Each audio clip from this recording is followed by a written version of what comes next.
Rotten Tomatoes has been around for decades and has become the go-to metric for determining a movie's quality. However, audiences and critics are often at war over some films. In this episode, we're going to break down when the audience was wrong and when Rotten Tomatoes was wrong, and we'll find out where their biggest disparities are in cinema. It's crazy that now, because if you think about when Rotten Tomatoes was early days 10, 15 years ago, people used it, but now you're seeing it in the advertisements. Like, this is certified fresh, and they have the tomato meter, and they tell you what the score is in like a commercial for a movie. It's become such, like you said, a big metric for cinema, for audiences gauging whether they like something or not.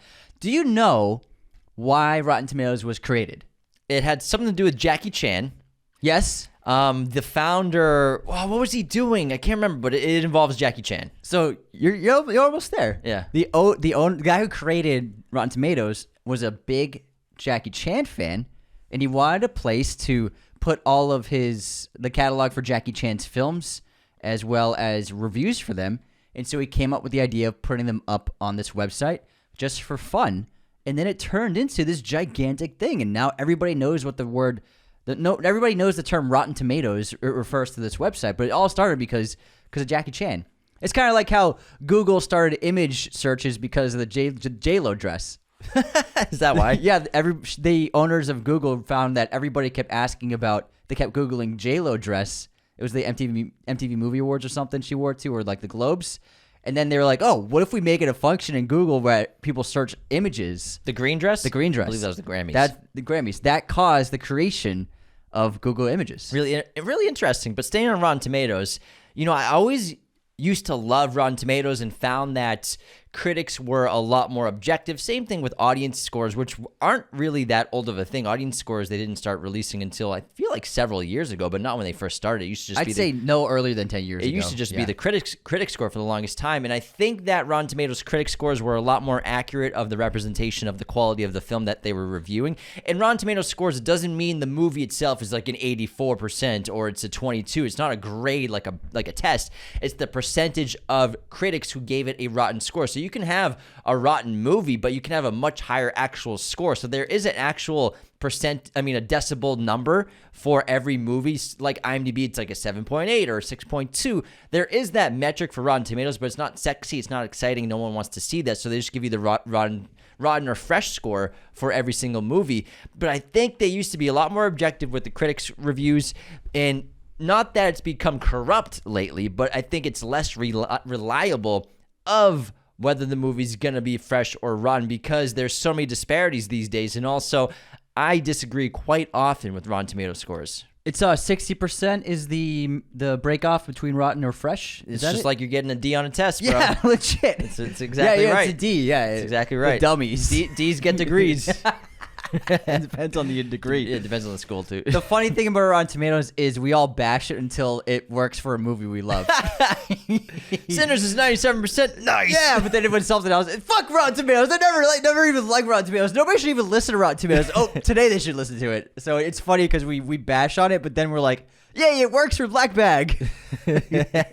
And I think we're all guilty of that. Because we just love when people support the movies we love. And so in this episode, we're going to talk about times where Rotten Tomatoes scores are very low compared to audiences' scores, which will be very high on a movie. And then vice versa, we'll talk about where the critics' Rotten Tomatoes score is very high on a movie and the audience score is very low. And obviously, we're kind of taking the position of being with the audience a lot of the time. We're always right. Because we are. Yes. Fuck the system. But there's some really popular examples just to give a little an example of what we're going to be doing in this episode. For example, Man of Steel, 57% critic score, so it's a rotten movie. But audience score, 75%, really good. Yeah. It's still surprisingly low for me, but still big disparity there. Tron Legacy, rotten with a 51% critic score. 64% audience score. 51's low for that movie. 51 is very low for Tron Legacy. The movie slaps. More recent film, Captain America: Brave New World, is a 48% critic score. I don't hate that. Pretty accurate. I don't hate that. And here the audience gave it a 78% audience score. I think the audience is wrong there. I'm not gonna lie. Yeah, because then that's saying that the new Captain America movie is better than Tron Legacy and Man of Steel, and but it's. I don't think that people should take Rotten Tomatoes side by side with movies and compare them that way with numbers. But you're right. The number metric is confusing because when you see the percentage, it's like, oh, this movie's quality is 75 out of 100. No, it's 75% of people gave it a fresh rating instead of a rotten rating. And then we have another more recent film, Black Bag, which was awesome. Critics, they fucking knew, man. 96% on the critic score. Very fresh. It even has that other certified fresh label. And audience is 70%. I was surprised about the audience reaction for this because I thought this movie was phenomenal. And I'm so worried about this kind of movie disappearing from Hollywood because no one went to go see this film. And that adult rated R, sophisticated, intellectual movie with great action or just great characters and great writing is kind of starting to disappear. And it's worrying a lot of filmmakers, especially Steven Soderbergh, who's made his bread and butter off these adult movies. You know what I mean? Not adult movies, not X movies. But he's made some pretty adult movies. But movies for adults that aren't superheroes. And this is one example where it's an awesome movie, but no one turned up for it. And then we have a movie, another recent horror film, The Woman in the Yard. 44% rotten score for critics, 47% rotten score for audiences. This is an example of a movie everyone agrees that saw it.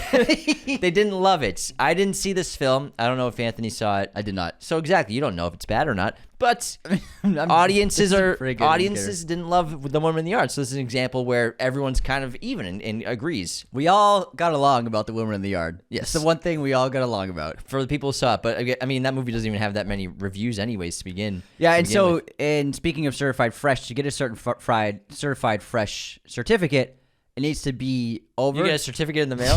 They mail you a tomato. Oh, yeah, you get like a little trophy. That's right. yeah, they do give you a trophy. They throw a tomato at your window. You don't suck. You did it. You have to have heirloom. You have to have over 75% for the tomato meter rating with over a certain number of reviews. It doesn't say how many, but I'm guessing it's going to be over at least 100 reviews. But it has to be at least 8 certified critics reviews. So there's like a certain tier level to critics. There's like top critics is what they call it. So you have to have at least 5 of those give it a fresh rating. Top critics are generally writing for a magazine or a newspaper or a well-known headline. Highly experienced. Well-known outlet. But let's get started. Well, actually, real quick, before we get into the lists, we have to shout out movieposters.com, our incredible sponsor. You see this cool Revenge of the Sith Star Wars poster behind my right shoulder. This was given to us by our incredible sponsors at movieposters.com. Use our code Raiders10 at checkout to get your posters today, and also use our affiliate link in the description of this episode or our Instagram bio where we get a commission on poster sales. You get 10% off. We get 10% commission. Everyone wins. Go to movieposters.com for your posters today. And let's get into where audiences scored higher than the critics. Before we do that... Oh, before that, though... What do you think about doing the biggest differences? We could do the biggest differences. Because there's only a handful. James found this great table and graph of where the disparity between audiences and critics is higher than anywhere else. Yeah, these are pretty large. But these will also be on the list that I've...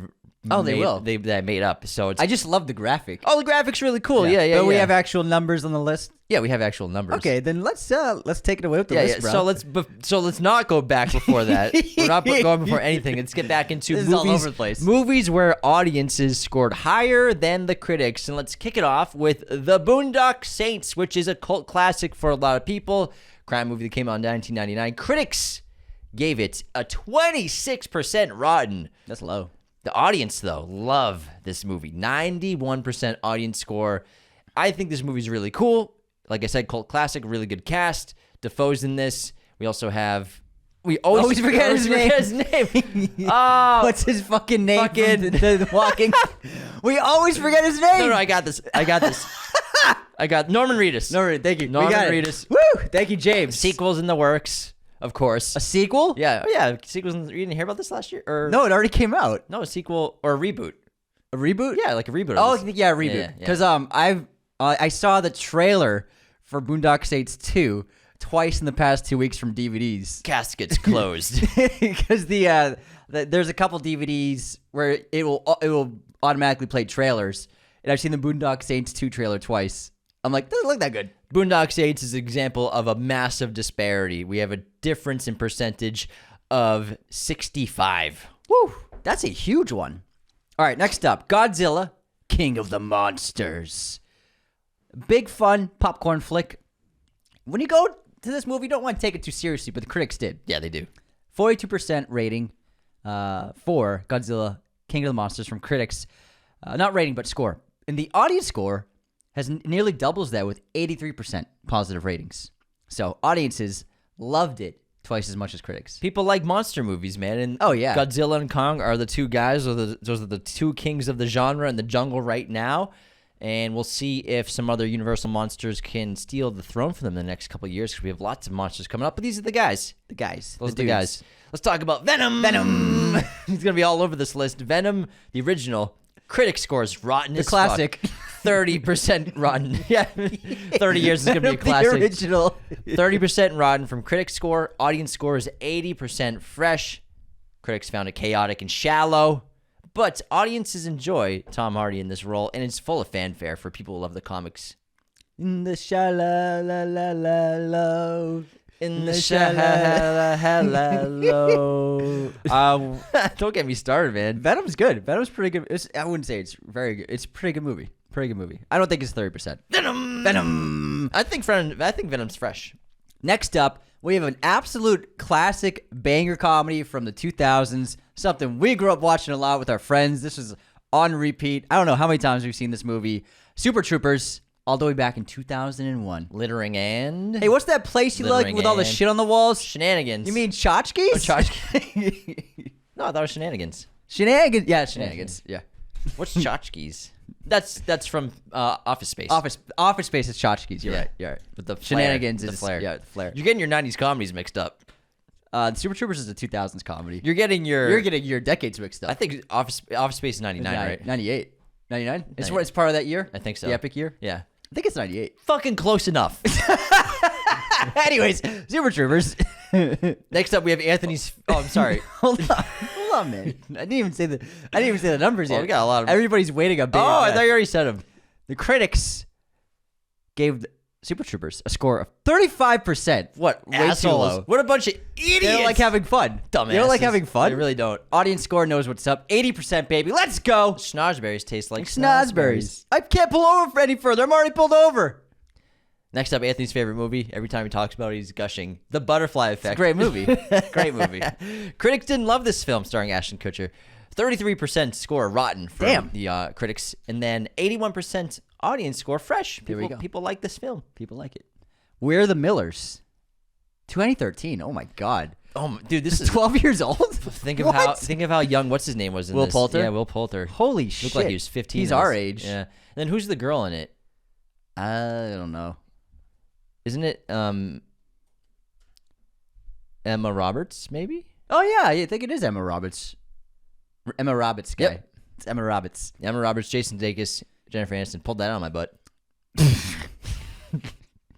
Critics gave We're the Millers a 48% score, but audiences liked it a lot more with 76%. I think that was a funny movie. It was silly. Yeah, it was what are you expecting? Yeah, it's a silly road trip movie. Yeah, what do you expect? Anyways, let's talk about. Oh, we have a slew of some recent films. Snow White, the most recent adaptation of the Disney classic. Critics despise this film. 40% rotten. Audiences, including bots, loved it. 72% fresh. What do you mean by that, James? What do you mean by I read that? some of the reviews. It looked like... What a great, wonderful movie. What a great, wonderful movie. This is such a great, wonderful movie. You can tell sometimes, man. People don't talk how sometimes they're written, these reviews. Just saying. All right, next up, we have The Electric State, another 2025 release from Netflix. Critics gave this one of the worst scores on this entire list, 15% score. But audiences actually did enjoy the movie, giving a 69. Nice. I didn't see it. We but take our job very seriously. I still haven't seen it either. Are you gonna? The Electric The State. way you said it, you implied you feel like you want to see it soon. I'm curious about The Electric State, but I'd like to see it in a theater. Yeah. But you can't. Your hands are tied. You can't see I'm not going to rent a theater You to can't watch see it. No, I want to see You'll it. never be able to see it, man. Because it looks like a visual effects feast, and it's, my high sense is fine. Our high sense is fine. It's just like... You can't do it, man. Like I saw the Super Mario Bros. In theaters in 2023. That was fun. That was a good time. We had a great time. Critics did not have a good time. They fucking hated this movie. Critics gave, I didn't hate it. Super Mario Bros. God, he's gonna spit his tea out. Spit it out. Woohoo! Yahoo! Anthony, spit that tea out. That helped because I find your Mario voice so annoying. It's just immediately made my laughter go away. Okay, Super Mario Bros. 59% critic score. The audiences fucking loved it though. 95% audience score. Critics call it hollow, but fans love the colorful rendition of this adaptation. Plus, so many Easter eggs from Nintendo 64 Mario, NES Mario, Mario Kart, Mario Party. They even have the sound effects from Super Smash Bros. With the bat. It was so fucking cool. I had a great time. I went into this movie thinking like, oh, this movie's gonna be very meh. Had a blast, laughing my butt off. I did not find this movie hollow. I thought it was not hollow either. Yeah, it had heart. It's like if you didn't like It had heart. have you ever played a video game before?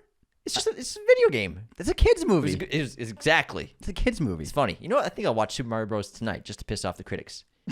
You hear that, critics? That's right, critics. then one day, once Electric State comes to theaters, guess who's gonna be front row? I'm gonna rent a theater and watch the Electric State. Netflix put it in theaters. James will be there. I'll be there day one. I'm gonna watch it tonight. Absolute lie. If you have to put it on tonight. I'm gonna make sure you put Super Mario on. I was thinking about watching the first episode of Silo, but you know. So you're not gonna put it Being on. hyperbolic, but Okay, all right. I say a lot of things that I don't do. All right, next up we have Uncharted, all the way back in 2022. So far back. way back. All the way back 3 years ago. You know COVID times, man. It's just all blurred together. Weird era. Yeah. Critics gave Uncharted a 40% score, but audiences 90%. An incredible, excellent score. Critics found it formulaic, but the audiences enjoyed the hell out of Tom Holland's action-packed adventure. James, you saw this movie. I did not see it. What's your opinion on it? Just be honest. Disappointed. Disappointed? Not 90%? Classic example of Sony and a lot of movie studios, whenever they get an IP, they just are obsessed with an origin story. And I mean, he doesn't become Nathan Drake that we know and love from the games until the last 2 minutes of the movie. And it's very disappointing. If they open the game, they open the game up, or they open the movie up with him with holsters and handguns, I'm fucking locked in Not the whole bartending? time. Bartending and doing flips. I love Tom Holland. He's so awesome. But I was very disappointed by this movie. I really was. I'm guessing you're not going to be watching it tonight. And honestly, Mark Wahlberg and his one-liners make it fun to watch because you'll laugh. But it's sort of, a lot of movies these days, it's just the humor is just distracting you from the quality of the story. Gotcha. So not 90%. No, not 90%. Okay. Long story short. Bad Boys 2, baby. Let's go. Huge disparity here in Michael Bay's film. Holy shit. Bad Boys 2 has a 24% rotten critic score and a very fresh 78% from audiences. There we go. That's just a badass action movie. That's just fun. Yeah. That's a fun movie. It's funny, great action, sexy, cool camera That movement. one I always liked when we were kids. Yeah. That was like always maybe my favorite when we were like teenagers. Bad Boys That's 2 when is they the best Bad Boys. infiltrate and they're like they set up the infiltrate. security system inside the in the house, remember? Oh, yeah. And they're installing the cameras. I love those bits. Yeah. This is a good one. I liked it. Warcraft. I did not see Warcraft. Neither did I. Duncan Jones' new film. I mean, not new. His film he made like 8 years ago. Made it longer than that. I think it was 2014. It was a while ago, dude. Oh my god. All the way back. I can't believe how long ago Warcraft was made. It was made in 1904. It's actually a silent film. The video game's based off of it. Critics gave Warcraft a 48% score, but audiences generally liked it with 76%. Pretty good. Movie made decent money, but they just never made another film. Yeah, I think it was more of a fan service kind of thing at the end of the day versus an entertaining story that everyone connected to. Cool. That's what it seems like. Yeah. Harold and the Purple Crayon. This movie came out last year, I think. Long time ago. And critics panned it 26%. Damn. For the critic score, but the audiences fucking loved it. 92% audience score. What? The kids loved it. Did they see the same movie? Kids aren't on Rotten Tomatoes I leaving know, reviews. I'm kidding.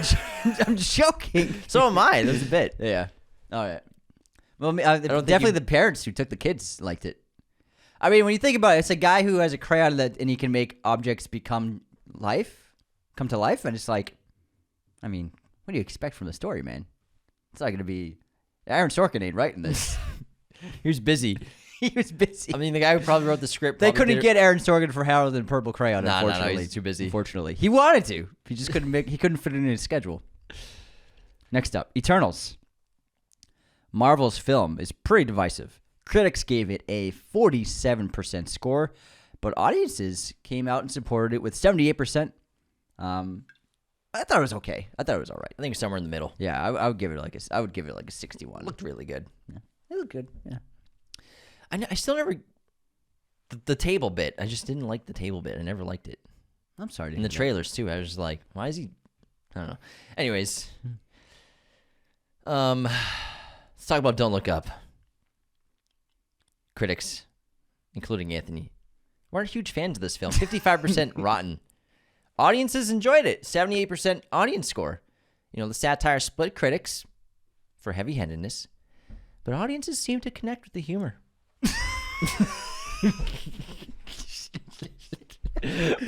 Audiences seem to connect with you. Who are man? you? I'm an entertainer. I'm an entertainer, man. That's what I do. Just having a good time. But audiences seem to connect with this humor. Coco. I've had other Cocos. This one's the best. Who are you talking to? Who are you talking to? Next up, this is the greatest show. This is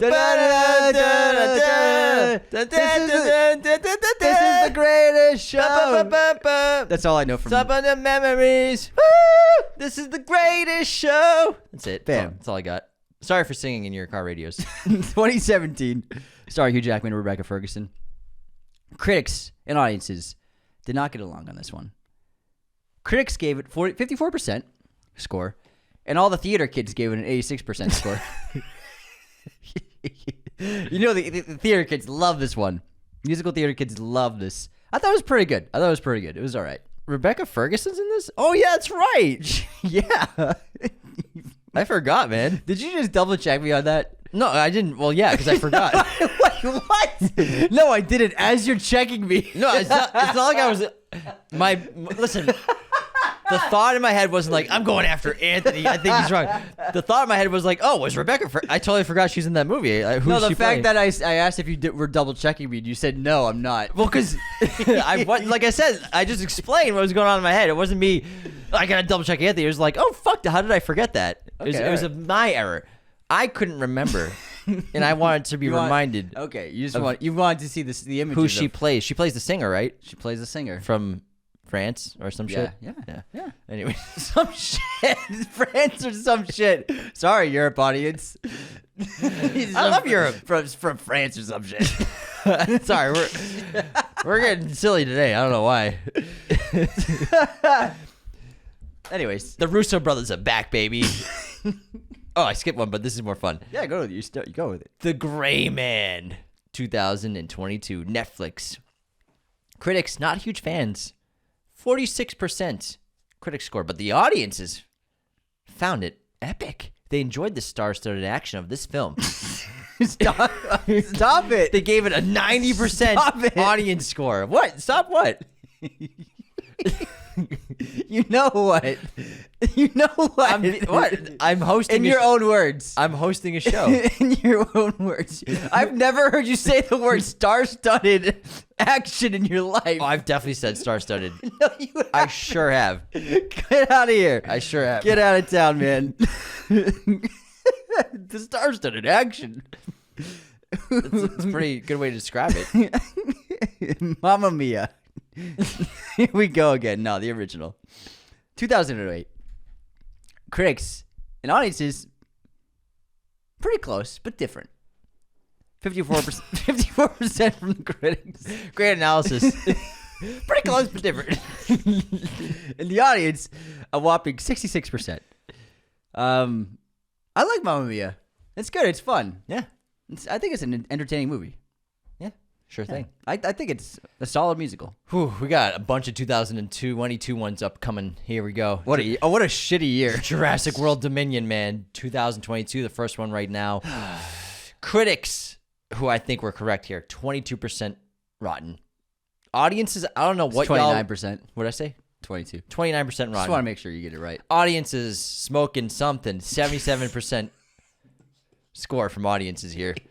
You know, Most of us felt the franchise was tired, but fans do enjoy a dino spectacle. Stop it. I'm gonna throw this computer off your face. Stop it. You've never said words like that before. The dino spectacle? What? In case anyone hasn't figured it out, James is just reading from his copy-paste summaries. This is not a copy-paste summary. You wrote these? I had a hand in it. You had a hand in copy and pasting it. Dino spectacle? Yeah. What are you talking about? It was a dino spectacle. Listen, man. In your own words. They're words I'm saying. I've never heard you say words like this in your life.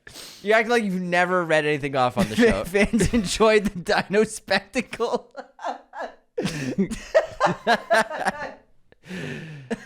Oh man, honestly, it was one of my least favorite movies of the century. Me too.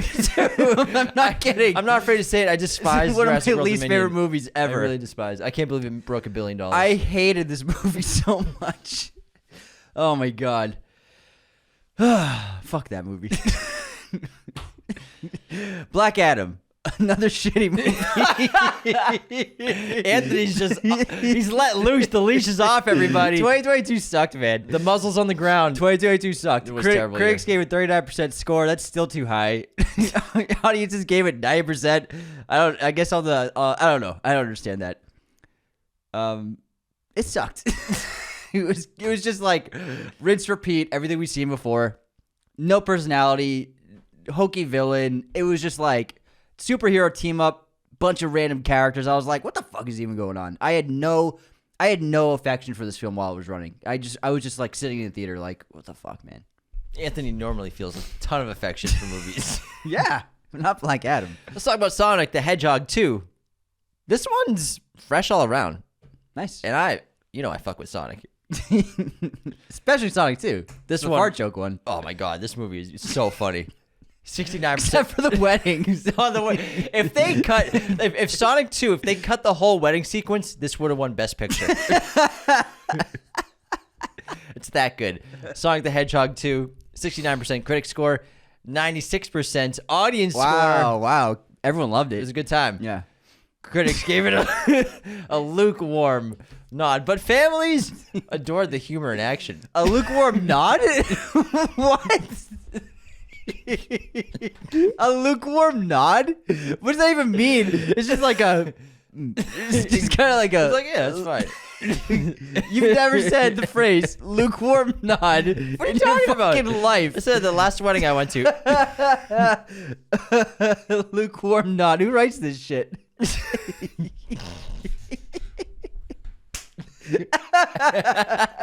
Anthony's fucking can't get to this episode. Sorry. I feel like I can't stop, I'm man. crying. I gotta keep going. Zero opinions. This is a Key and Peele skit. Have an opinion. I don't really feel like The Dark Knight was really like have an opinion. Oh my god, Where the Crawdads Sing, 2022. I did not see this movie, so I can't say if it was good or bad. I know the ladies like it. Ladies like this movie. Critics, 35%. Audience score, huge, 96%. So fans of the novel loved it, and critics were like, nah. Or you could say that critics found it tonally off. But book fans loved the adaptation. Totally off. Again, never uttered by James in his life until right now. Let's get to Bright. Totally off. Bright from 2017. Will Smith. And who's Joel Edgerton? Correct. Great job. I can't remember because he's fucking blue. No, he's like gray. Blue. Bluish gray. Blay. Blay. Critics gave Bright a rotten, terrible score of 27%. But audiences, they like the unique premise. Stop it. It's 83% audience score. Unique premise. All right, Passengers. Chris Pratt, Jennifer Lawrence. At the time, it was like the two big emerging superstars in Hollywood, and they failed to muster success for this film. Critics gave Passengers, which came out in 2016, 30% score. And audience Still only 63%, just above Rotten. It was pretty good. It was pretty good. I think this movie had potential to be outstanding. It just missed the mark. It's a fantastic concept. And then it just turned into kind of a rom-com with an emergency situation literally just put into it in the third act, like out of nowhere. The concept is great. If you've never seen it, Chris Pratt plays this guy who's on an intergalactic spaceship that's traveling to a different world, and there's a hierarchy of social status of all the passengers on the ship. And he is awakened, or he's awake already. Accidentally awoken. He's accidentally woken up when there's a malfunction on the ship, and he can't go back to sleep, so he has to kind of just live out the rest of his time on the ship. And he falls in love with this girl in one of the sleeping pods, and he fights himself to not wake her up. He's not going to do it, but then he makes a fake, faulty situation happen where he wakes her up so he can bang her, romance her. It's actually an awesome concept, but just missed the mark. Yeah, it was. It's a great first act. It really is, but then it just teeters out. It really does. Wow, some real words from James. Tommy Boy, 1995. Great one. What a comedy. Yeah. I think that critics just don't like comedy. I don't think they like comedy either. 41% Rotten score on this classic. This was a regular rented film from Blockbuster for decades. Audiences love it. 90% audience score. I won't say my bit. You sure? Does it? I'm sure. Okay. Well, what would you pick? Tommy Boy or Black Sheep? Black Sheep. Which one do you like? Tommy better? Boy. I think I like Tommy Boy better. Yeah. Tommy Boy's fun. They're both very similar. Chris That Farley, David guy Spade. in a little coat. But yeah, Black Sheep, where his brother's the politician. And then here, Tommy Boy, his father runs the company. The brake pad company. Yeah. Yeah. He's trying to keep alive. Him and Spade are so good together. Yeah. They're great. Gone too soon. Speaking of SNL cast members, Big Daddy, 1999. This was a huge hit at the box office. Very successful. I know everyone I know likes this movie. Critics, however, 39%. Again, they don't like the comedy. What's your name? He'll write it on the wall. Excuse me, too much laughing. Audiences gave it 74%. Everyone likes Big Daddy. It's a good movie. Yeah, come on. I think it's one of Sandler's best for his comedy movies. And it has heart. Yeah. It has heart. Scuba Steve! God damn you! Speaking Lamb and tuna fish. Hip Hop Anonymous. Next up, speaking of SNL characters again, none of them are in this movie. Shut up. National Treasure. I was like, what? National Treasure in 2004. Come on, critics. Critics just dropped the ball here. 46% critic score.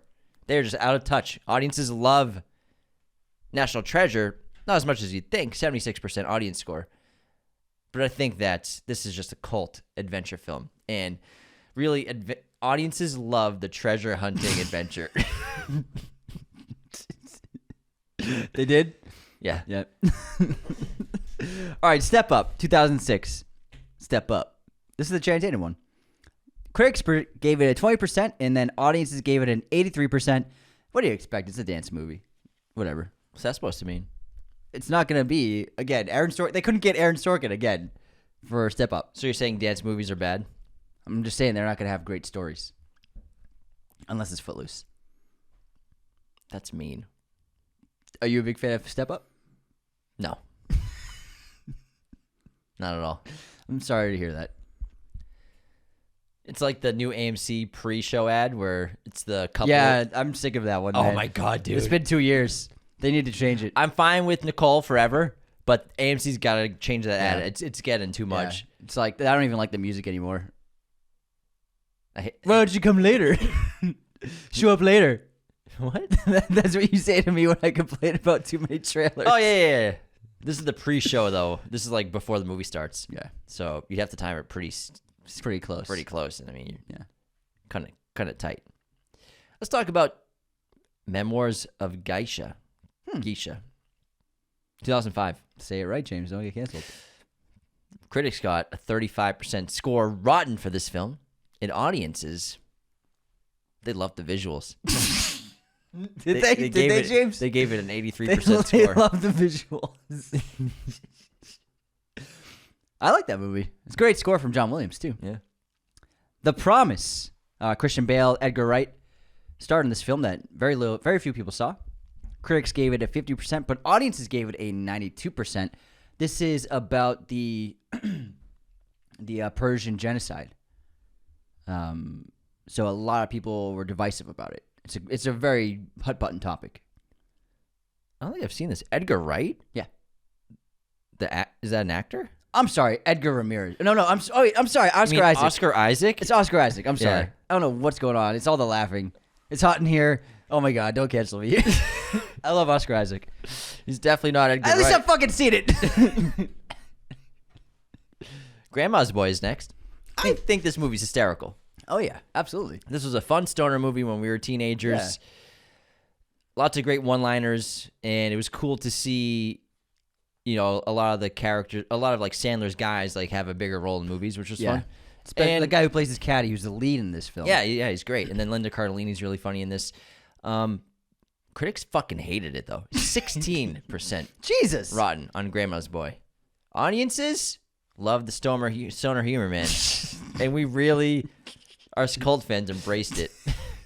Now you're just saying it incorrectly. Now you're just reading weird. How much do clothes cost in the Matrix? I feel like if this movie came out today, it would be a huge hit I think so too. with the gaming community, how big it is now. Yeah, maybe. I think that gamers love this movie though. It's like the best gamer movie probably. There aren't that If many. you think about it, I mean, there aren't that many. Like, Technically, Gran Turismo is a gamer movie, but this is more of like, about gamers. yeah, But I mean, Gran Turismo is about a gamer too. yeah. That's it though. There aren't that many gamer Tron? movies. Tron isn't. He's not a gamer. He just gets stuck inside a video game, plays which is a video program. games. In Tron? Yeah. Oh, I'm sorry. I'm thinking of Legacy. Sorry. Yeah, Tron. Sorry. No, yeah. See, I mean, Garrett Hedlund, yeah, he's not like a gamer. He's got a motorcycle and a dog. He lives in a cool loft. He's like Bruce Wayne, except Yeah, he's got the ultimate guy pad. Yeah. Our final movie on the critics versus audiences list. Now, this is where the final one on the lists of where critics hated movies versus audiences loving them. Transformers 2007. Critics gave it a 58% score, but audiences fucking ate it up. 85% to reverse the numbers. They reversed the curse. 85%. Fans of Transformers, like this is everyone. I think everyone agrees this is the best Transformers movie. It's overall just a really fun blockbuster, incredible visuals, spectacle, good story, great music from Jablonski. Yeah, overall it's a really good time. It sure is. Hold on. Where is my thingy? What exactly does that mean? I'm trying to find Thingy. Did I do it in the Guys, wrong? what is James's thingy? Oh, there it is. What? I found my document that I was looking for. Your I hope you thingy? I hope you didn't peek. All right, let's Oh, it's his intermission. it's my intermission. Okay, anyways. I was just worried Anthony took a peek. I don't need to. Yeah, A peeky peek. peek. All right, now we did our audience scores higher than critic scores. Let's run on to our intermission, and then we'll come back and we'll do where critics scored higher than audiences. And before we continue, the best way to support Raiders of the Lost Podcast is to become a patron today at patreon.com/Raiders of the Lost Podcast. Why would you want to do this? Because you get access to the ad-free version of every single episode. You get access to weekly bonus episode as well as access to our Discord if you want, depending on which tier you're in. You have all kinds of perks, so find out which tier is best for you in your wallet. Sign up today at patreon.com/Raiders of the Lost Podcast. Another great way to support us. Subscribing on YouTube is essential, but so isn't leaving those likes and comments on our videos on Instagram and TikTok as well.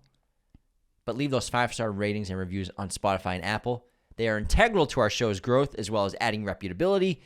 And I'm going to read a written review out on Apple Podcasts in just a minute, which I do every single episode. Anyone who leaves a review will be immortalized forever on our show.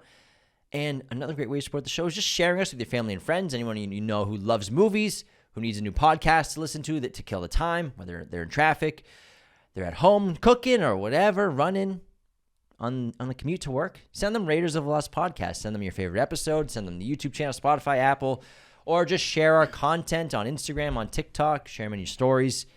That's so helpful for our engagement. So thanks for everyone who shares us. This episode, of course, is sponsored by our amazing friends at movieposters.com, the #1 place to get your posters online today. Now, be sure to use our promo code Raiders10 at movieposters.com. That will always get you 10% off your orders, and as well as our affiliate link.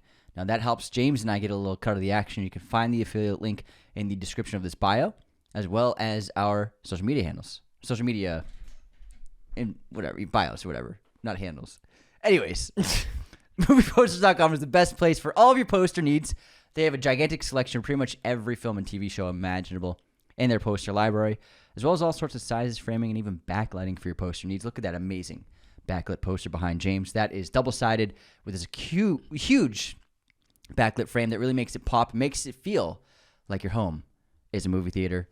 They are selling out of these amazing Revenge of the Sith posters, Sinners posters, all of the hottest releases, as well as your favorite Hollywood classics, international films, collector's items like lobby cards, original stills, original half sheets and one sheets, as well as TV shows. So, for all of your poster needs, go to the #1 stop shop for posters, movieposters.com, and use our promo code Raiders10 for 10% off your order, as well as the affiliate link to help us get a little cut of the action. Let's head into our intermission. Let's do it. Are you prepared for the movie quotes? Yeah, I'm prepared. Here Does we it go. look like I'm not prepared? Here we go. Sometimes. Here's my quote. You're not a bad person. You're a terrific person. You're my favorite person. This is a good one. It's like on the tip of my tongue. Can you say it again?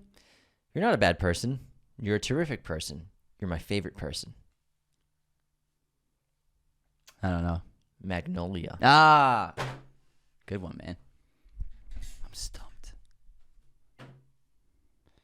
Dude, if you get the nachos stuck together, that's one nacho. Oh, fuck, what is this? Oh, my God. I know this. Say it one more time. Dude, if you get the nachos stuck together, that's one nacho. Oh, my fucking God. I've said this quote so many times when I eat nachos, too. I'm trying to think. Is it a stoner movie? It's not a stoner movie. If you get the nachos stuck together. I'm trying to picture the actor. They're just sitting on a couch and it happens. Yeah, Fuck, that's correct. What is this movie? I can't see his face. I give up. Saving Silverman. It's Jack Black. Jack Black. Yeah.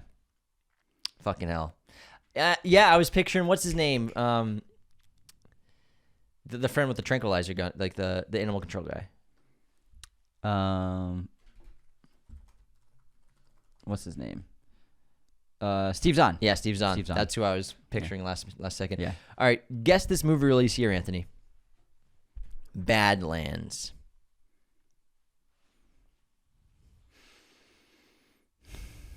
1970. Pretty close. Oh, he got it. He got it. 1973. Nice job. Looks like he did look at my intermission. I got the first one wrong. It's a good cover. It's a perfect cover. He gets the first one wrong. That way I know he didn't cheat. All right. What year did School of Rock come out?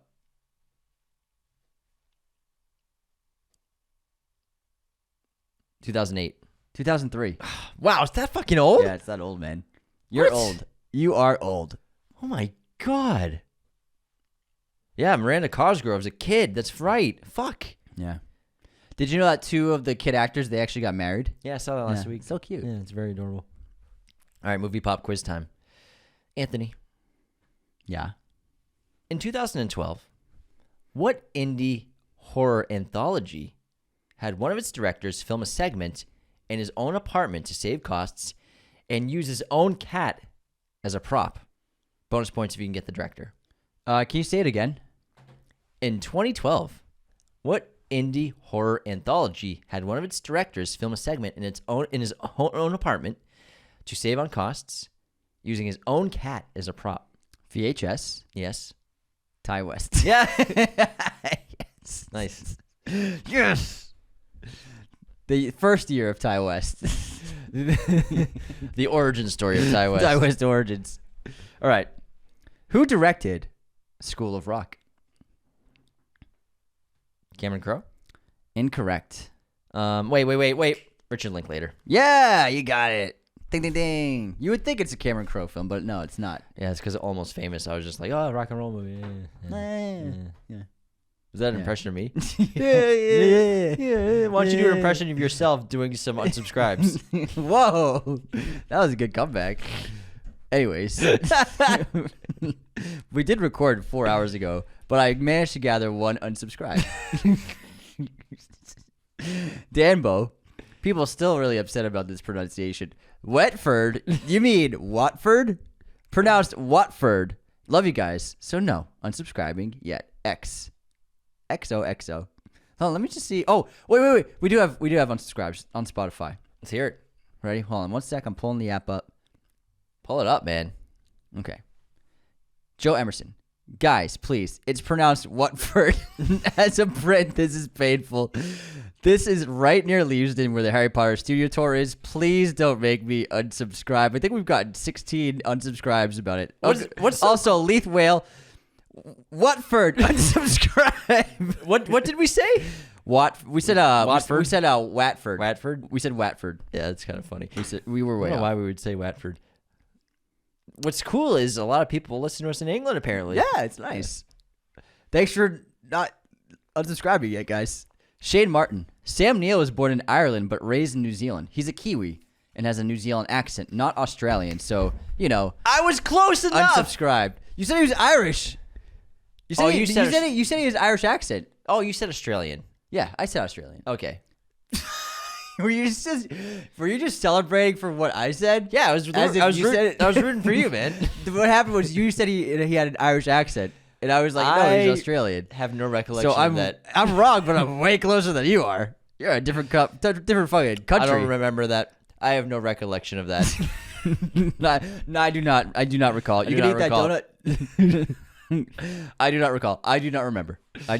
No. That's a deep track from Wolf of Wall Street. Yeah. It's a good one, man. All right, that's it for unsubscribes. But yeah, Watford. No, Watford. Watford. Not Watford. Not Watford. Let's move to a 5-star written review from Mr. _AV237. Nice. Box office blunder! Explanation point 5 stars. Minecraft, it wasn't the hero we asked for, but it's the hero the box office deserved. Not only did it bring in more on its opening day than the not actually but incorrectly reported as biggest opener of 2025, Snow White, but it also brought in 4 million more on its opening weekend than the top 2 previously biggest opening weekends of 2025 combined. For commuting this egregious error, I'm afraid I have no choice but to unsubscribe, but only for as long as it took Raiders of Lost podcast to forget that Brave New World existed, but since audiences also seem to have forgotten the MCU exists post-Endgame, I'll let it slide this time and resubscribe. I think that's a very accurate statement. That was great. I'm hearing pretty good things about Thunderbolts. Oh, yeah? We're seeing it. We couldn't go to an early screening we got invited to on the 22nd. We were busy in Disneyland that night. Yeah, but we're seeing it on the 29th, a few days early. And, this is one of my more anticipated action movies of the year, and I'm hopeful that it can sort of, what they're teasing it as, a sort of new direction and new blood for the MCU. And a bunch of our friends saw it at that early screening, and they said they enjoyed it. Not changed the world or anything with that movie, but they liked it, so hopefully it's good. All right, I have decent hopes. We're seeing it in 6 days. We're seeing it. In 6 days, correct. Yeah. In 6 whole days. In 6 days. You're going to die in 6 days. Is that the ring? Thanks for the review, Mr. _AV237, wherever you are out there in the world. Hopefully not in Watford. Yeah, nice job. Said it right. Thank you for the review. Appreciate it. Wonderful. James, what is your streaming recommendation for today? In this episode, I will recommend streaming 25th Hour. This is on Hulu. Good pick. This is Spike Lee's poignant drama. Stars Edward Norton, drug dealer who is going to prison, but he has one last day with his old boys. The boys! To work some shit out. Good stuff. Also post 9/11 meditation. Yeah. Great New York movie. Yeah, it is a really good New York movie. Redemption, loss, Spike pain. Lee, man. Spike Lee. Great film. The Hoff, man. The Hoff. Yeah. Barry His prime. Pepper's good in it. Yeah. Rosario Dawson. Rosario's always good. My recommendation is Inherent Vice is on Max. Give it a watch. Okay. Let's get back into when Rotten Tomatoes is wrong and talk about where movies featuring where critics scored higher than audiences. And let's start with Interesting. 2001's classic, Spy Kids. Critic score is 93% fresh. Audiences, surprisingly, 47% rotten. You would think it would be higher. Exactly, because I know people love this movie like a cult following. And I was watching Robert Rodriguez recently on the Lex Friedman podcast that he did, and there's so many great nuggets about his career in there. And he was talking about, he was asked by Friedman, how do you deal with failure? And he told this great story about when he was making 4 Rooms. And he's like, Quentin, who was my friend at the time, asked me if I wanted to do this thing, anthology movie for the directors. No one knows exactly what you're making, but everyone makes their own segments, and we all edit it all together, and it's all connected with the bellhop. It should be a lot of fun.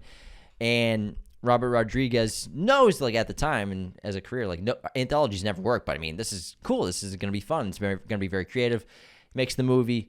Huge bomb, critically, financially. No one liked the movie. I think it's a cool movie. Our brothers had us critically. watch it, yeah. Critically, people panned it, and he said from that movie was bred the nuggets that created his 2 biggest successes with Spy Kids and then Sin City. First of all, with Spy Kids, Antonio Banderas and what's her name? Carla Gugino. Yeah, but I can't remember. Is she Different actress in different 4 actors in Rooms. 4 Rooms. Are played. They play the couple that are like checking into the hotel in a sequence, and he's like, "Man, these 2, they're so like attractive and cool and alluring. They look like secret spies on a mission." Comes up with the idea for Spy Kids from 4 Rooms. So failure of a movie, but Because the kids were with them. Yeah. Staying at the room. that's right. Yeah. So biggest success of his career, arguably, with Spy Kids, because it's created his movie his movie studio, and made 5 movies off of that. Comes from that, and then also the idea of Sin City, of being able to do that, is birthed from 4 Rooms as well. And so his 2 biggest movies of his career come from a failure. He figured out how to do an anthology right. Yeah, for yeah, that's Sin what it City. was. So he That's what figured it out how is. to do anthology right. Yeah. 3 stories connected as an anthology, one overarching film with Sin City. Yeah. Thanks. I saw the deer in headlights. I was like, I'm gonna pretend like I'm gonna gloss over this he last. figured out Sin City somehow. It's getting hot in here, man. I think I'm dehydrated from laughing so much. Hey, that's a good thing. All right, next up, we got Snowpiercer, Bong Joon-ho's sci-fi dystopian classic. Scored 94% from critics, but only 72% from audiences. Pretty low for audiences. Yeah, still Fuck that. fresh, but I mean, it's an awesome movie. That's below average. It's under 75. I know that babies taste better. Oh, man, what a line. What a line. Shit hits. Line. The Last Jedi is next on our list from 2017. This one has critics with a very high 91% score. Very fresh. But audiences disliked Luke's arc in this film. Stop it. They gave it a 43% rotten score. I like the movie. We all know you like this movie. I like them all. I like all faiths. Yeah, but you know, the thing is, when we just recently revisited Revenge of the Sith last week, which was so fun because it got its re-release in theaters. You know, I was talking to Anthony after we watched it, and I was like, man, there's something about, first of all, just being with Jedi in a very fun atmosphere and environment, or where they're doing really cool things. It's just too fun. There's nothing like it. And then Lucas directing and writing, just even though it's cringe at times with dialogue between Padme and Anakin, it is what it is. But he just understands the DNA of what a Star Wars movie is. Not that the other filmmakers didn't, because I think they still did a good job. I actually enjoy The Force Awakens a lot. But they just don't feel like the originals. Feel. Thanks for the bounce back there. Feel. It was like a very Zoolander answer. He just says one word. Feel. Okay. Good one, man. The Master. Is that better? This is great. Yeah. It was great. In James' own words. See how much better that felt? Less funny, though. It is less funny. It was actually kind of a downer. No, I'm kidding. It was great. The Master, Paul Thomas Anderson's classic masterpiece, The Master. Classic masterpiece from 2015? No, it was like 2011, man. 2015. Right? You want to bet on that? I don't think it was that. I think it was like 2012 the latest. I thought it was 2015. 2012, the latest is Oh! Oh! correct. Relax. Oh! Critics gave it 85%, but audiences were like, what the fuck? 62%. Great film. Did he shoot that 65 mil? Bet your ass he did. Yeah, he did. Yeah, 65 mil. 35 and 65. It would be a cool episode to do movies shot on 65 millimeter film, because I love how Sinners is creating this great just fever for interest in film shooting and projection among, cinema goers. And I think a lot of people, they knew that Nolan's been doing this for a while too, but maybe they thought he was like the only guy doing that. So I think that'd be cool to do an episode like movie shot 65 millimeter film.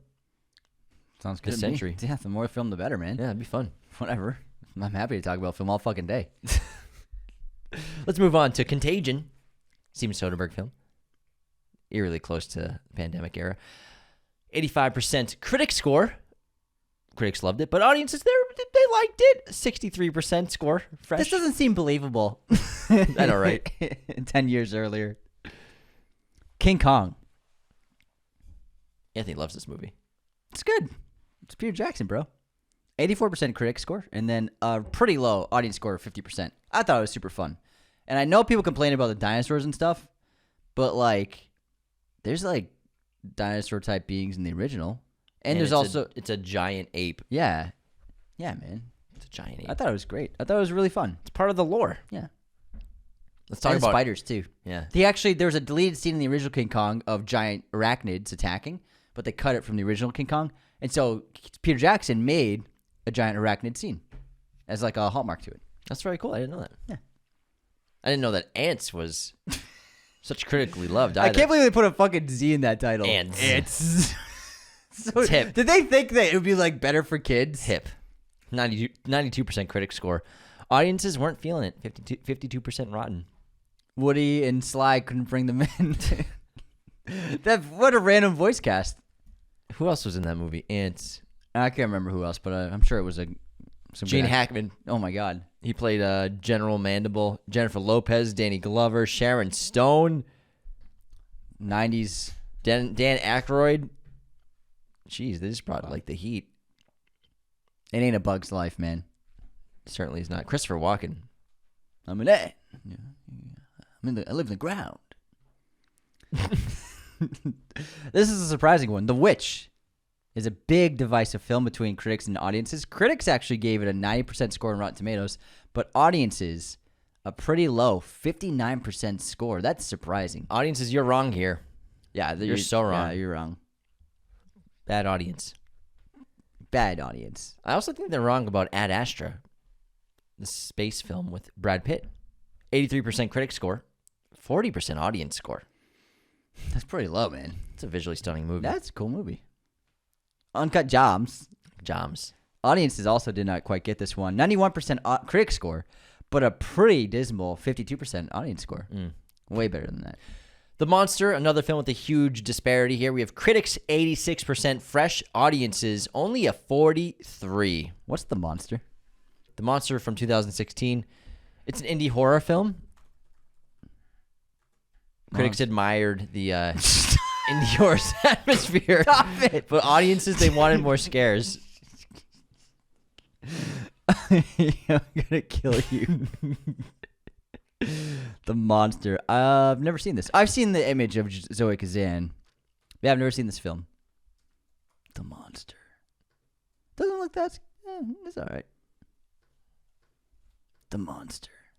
All right. Hail Caesar. Coen Brothers.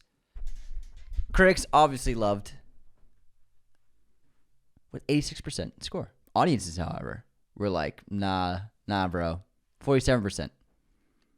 I like Hail Caesar. It's not one of their best works, but I think it was a very entertaining movie. It's a cool movie. I think it's really good. Would that it were though so simple. Would that it were. Would that it were. Twere that it were. Would that it were. Twere that it were. Would that it were. Where that it were. Would that it were. It was my fault. It was bad direction. Where that it were. Word that it were be so simple. Be so simple. School of Rock. We already did, right? No, it was in my intermission. Oh, your intermission. This is a big disparity too. Critics gave it a 92% fresh score. Audience is also fresh, but 64%. That's pretty close to rotten. Yeah, it's way better than that. Captain Marvel. Critics gave it a 79% score, but audiences pretty low, 45%. I gotta lean towards the audiences on that one. Yeah. Ghostbusters reboot 2016. 74% critic score. Audiences, I'm with you here. 49% audience score. Hook is one of the most confusing divisive films. Critics gave Steven Spielberg's Peter Pan tale 26% score. However, audiences love it, 76%. It's fun. This actually ties to Robert Rodriguez again. I was listening to another bit of that, and he was talking about he was working on Spielberg on Zorro. He was developing Zorro for like 5 months. He was supposed to write and direct it. Wow. But there were issues with the studios, and it ran out of time, and then it went to other people to make it. But Robert Rodriguez spent 5 months with Spielberg planning the movie and figuring it out. Mm-hmm. And he said it was the biggest thing he'd ever done. You know what I mean? El Mariachi he made for $7,000. He never made a movie that big before. When you're talking about like a Spielberg type movie, in the Mummies, Zorro is going to be a huge adventure film. So he asked Spielberg, he's like, what do you do to the critics? Because he explained at the time, which I had no idea about, that critics came after Spielberg constantly. Yeah. They went after his movies. You wouldn't expect it now because everyone praises him and he's such a G and he's just one of the best ever, if not the best director of all time. Critics love him now, but they went after him all the time, especially with like Jurassic Park, or clearly here with Hook. He didn't even get nominated for Jaws for Best Director. That's crazy. Yeah, they didn't like him. They just did not like Spielberg, and who knows what it was. I think probably critics were probably too snobby and pretentious back then to understand what he was doing. And he asked Spielberg, like, what do you do to deal with this? He says, I just don't blink. And then Robert Rodriguez, the rest of his career, is like, I don't even care. I don't even blink anymore when people give me criticism. Yeah. But I mean, it's crazy to think that Spielberg for decades was getting a ton of backlash for his movies, and he's thought of as the best filmmaker of all time, probably. It might have been his monumental success. Probably. Because, I mean, to do Jaws and then in Indiana Jones, E.T., Close Encounters, like E.T. and Close Encounters, still to this day, a couple of the most successful movies ever made. And adjusted for inflation, those films grossed close to $3 billion when you adjust for inflation. E.T. is $2.9 billion when you adjust for inflation.